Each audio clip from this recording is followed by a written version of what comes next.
Hi, I'm firefighter Max Haas. Welcome to another Fleet Friday.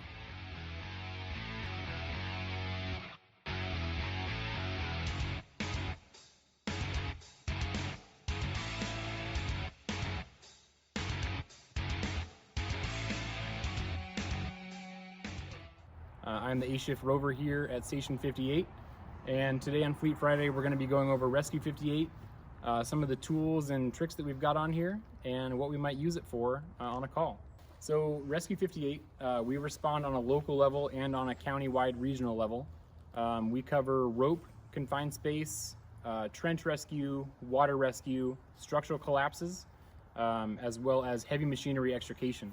So the rescue, as much as it looks like a normal engine, is actually essentially a 30-foot rolling toolbox that helps us respond to all of these different kinds of events and hazards that we might find outside of a normal medical call or a fire. We respond with Central, East, and West Pierce in a county-wide group called PSORT. That's the Pierce County Special Operations Rescue Group. So we have all of these tools to respond with everything that we need here in Gig Harbor. And should something larger happen in our area or in any of these other neighboring departments and areas, we can respond as a group with our tools and kind of combine resources and our team here. Here in the cab of Rescue 58, it's pretty standard, a lot like you would find on a normal engine. One of the main and unique differences, it's kind of fun, is that Rescue 58 actually has a pull cord for the air horn, which is kind of fun as you're driving priority to an incident. You can see that we've got all of our switches for different lighting, for different tools that are immediately affiliated with the rescue itself. So here in the back seat of the rescue, we've got space for 2 more rescuers with packs. We've got a bench seat in case we have more people. And we carry a couple of tools. So we've got some life jackets for water rescue. We've got an ice rescue kit if we find somebody that's stranded on a frozen body of water and we need to make it out to them. Gas monitors, resource guides, and things that kind of help us stay organized and prepared for a larger scale incident.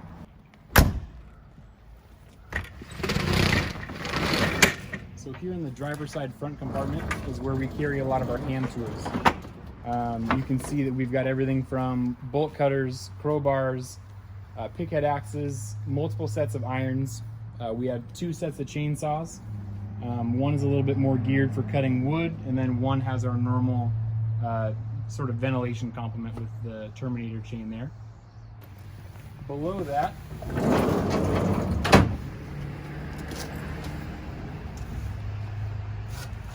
so here we have a couple of different things. You can see that these are our normal air bottles that we would use on a fire, whether that's a residential home or whether that's a vehicle fire. These are to supply our air packs. We've got some normal dry chemical extinguishers here, as well as a pressure water extinguisher. And then these are actually utility bottles, and we can use these to run a wide variety of our tools, whether those are airbags for a heavy lift, whether those are air chisels, things to power all kinds of pneumatic tools that we have. That's what we would use these utility bottles for. So here in our second compartment from the driver's side front, we've got a couple of things going on here. We have 2 of our K12 circular saws. One of these is actually set up to cut concrete. So in a structural collapse scenario, or if we have somebody that was trapped in some sort of a vault or underneath the slab, this one is actually able to hook up to a hose and pipe in water so that we can cut through concrete and all manner of things to get to people in the first place. On the next drawer up, we've got a few things. This guy is one of my favorite tools right here. This is a grip hoist or turfer, and it's a lot like a come-along that people may have seen, whether you do off-roading or from the tow industry or from moving things. It's essentially a come-along that's a lot smarter. So this cable will go to a vehicle or whatever load we're trying to move.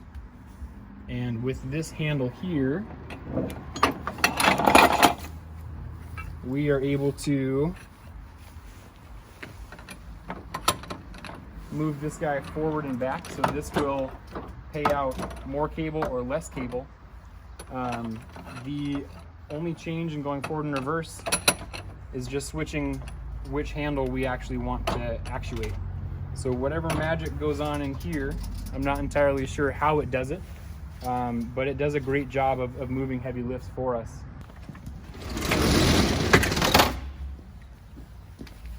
So this is one of the more fun compartments that we have, and it makes up a pretty wide variety and a bulk of what we do here with Rescue 58. This is our main ropes compartment.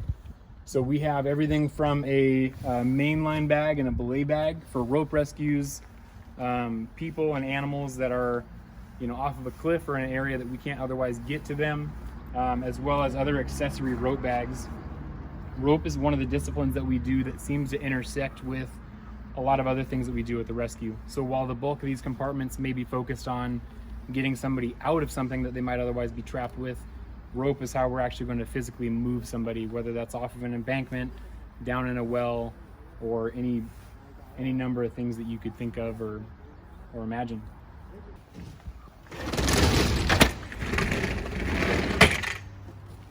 So in the driver's side rear compartment, this is where we store all of our medical gear. So the rescue, just like an engine and a medic unit, responds to medical calls. We have things to help people with respiratory emergencies, basic trauma stuff. We've got an AED, and up here we have the bulk of our setup for confined space rescue. So right here is a tool chest for confined space communications. We actually have throat mics and earpieces that we can send people down with, that we can communicate down in a hole somewhere remote, back up with the surface to whoever kind of has this command post built out. And that's what you'll see that these cables are used for. So these cables have a line for communication, as well as a line for air that we would provide with a rescuer. And then this is a separate line that we would use for air for the patient. So rescuer goes down with some of the communication setup, as well as these hoses hooked up to them so they can talk, they can provide their own air. That way we're not going into a hazardous environment without our own oxygen. Come on over to the tailboard and we'll show you some of the tools we've got back here. So this on a fire engine would be normally where we keep a lot of hose, whether that's supply or hose that we would bring forward to an incident. Since the rescue is essentially a rolling toolbox, this is a great compartment for us to store some of our longer tools. Here at the bottom, we have some assorted cribbing. This is great for collecting weight or loads, distributing weight. We use this on vehicle accidents. We use this on any kind of an operation where we would have a heavy object to lift. Wood's great because it's readily available, it's cheap, and it's a pretty versatile tool for us. So the 4x4s here that we have, as well as these metal pipes, we can actually use these to create a track system where we can manually move heavy objects, concrete slabs, ecology blocks, things of the sort, and get them out of our way without really requiring any equipment. We just use different principles of leverage, and we create this system to make this heavy object just go away. Here in this upper compartment,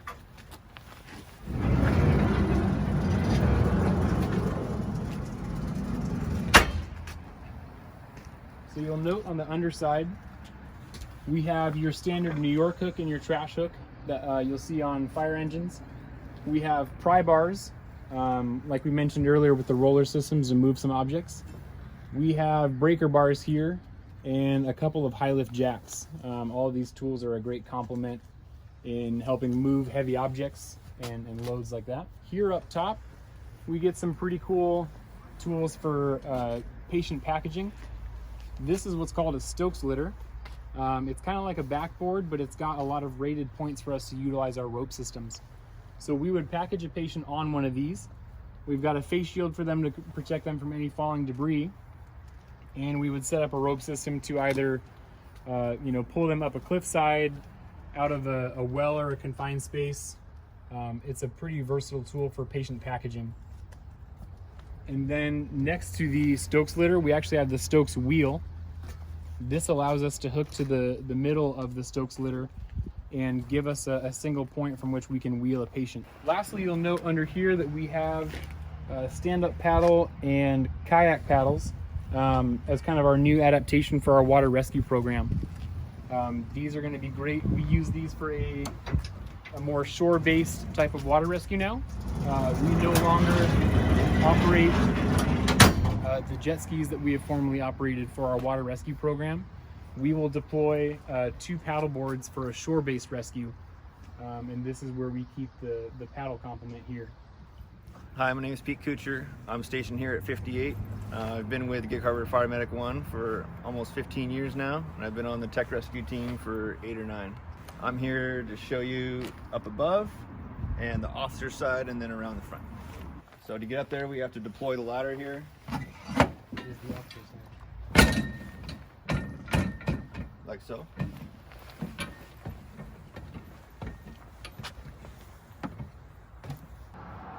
Okay, so up top we have 2 ladders. We have a roofer and a 24-foot extension ladder, and then we have 2 boards, and then underneath the boards we have 4 truck boxes that just have some more tools in them. So in order to get the truck boxes, we just lift the board all the way up, and it can sit right like that. So in this compartment we have additional rope equipment like the Arizona Vortex and the Yates pack, put on, harness people up to bring them out of the hole. We have a really big 2 600-foot ropes in there. We have a box fan. We have a whole bunch of shovels in here. Little shovels for if you're in the trench, bigger shovels, scoop shovels. We have sawhorses, a whole bunch of power cords. And over in this one, underneath this board, we have our confined space rescue packs that would go on us. We have a big fan that can blow air into a confined space or suck air out of the confined space. Lockout tagout kits, tire chains. Here we have a whole bunch of gussets and jigs for our wood structure collapse. And that's pretty much what we have up here. So as we come around this corner, right here in this compartment, we have a lot of our air tools that we ran with those bottles that Max showed you on the driver's side. So we have our high pressure airbags here. We have a framing nailer here that we can, just like a normal framing nailer that you would find at a construction site, but it can run off that air with the appropriate regulator. We have a couple different kits to run our different airbags. So in those you'd have those high pressure hoses going out to those airbags, the regulators and controllers to lift and inflate those heavy loads. Down below we have more of the comm line and air line in those bags. And then we have our nails and screws and all that stuff to put the wood together in order to make those different shores. All right, moving up to the front here, this is a big bunch of tools. We have skill saws, drills, roto hammers, bigger roto hammers. We have man versus machine kit. So in that we have every little tool you could think of to disentangle someone's hand from any kind of device there. We have drills, we have just huge wrenches over here, impact drivers, air chisels. I have a cordless combo kit and a regular old toolbox that you would find, you know, in Grandpa's workshop. In this compartment, we have our vehicle stabilization complement. So right here we have different struts. We can take these struts and we can use them in a vertical fashion to hold up a structure, or we can take them and put them on a vehicle that may have tipped over, and we can stabilize them by building triangles. These are all different heads and different pieces that help us build a system that will stabilize vehicles. Moving on up to the next one. I'm gonna drop down we have in here what a lot of people have nicknamed the jaws of life.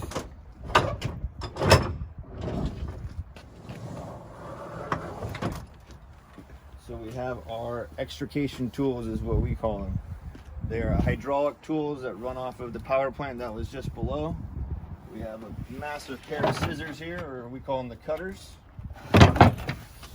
We have 2 different rams, which extend way out and can push a dashboard away from someone if it has crushed them and we can't get that person out, or any other thing that we need to push away. And then we have a spreader where we can stick the spreader into a car door and spread that door until it opens and we can get to that patient. Basically a whole bunch of different tools to either cut metal, spread metal, push metal away in order to get patients out of vehicle accidents. So moving on forward, we have, you know, the other side of the cab, which you already saw from the driver's side.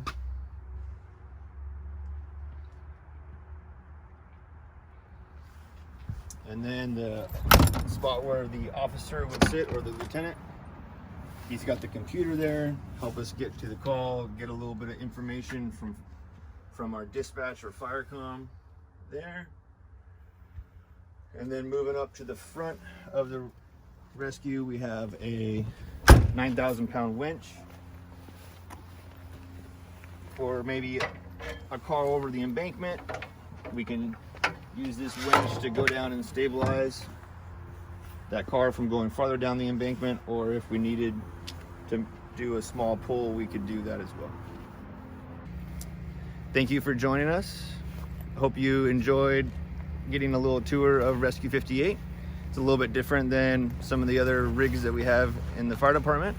And if you like videos like this, you can go over to Gig Harbor Fire's YouTube channel. Bye. Pause.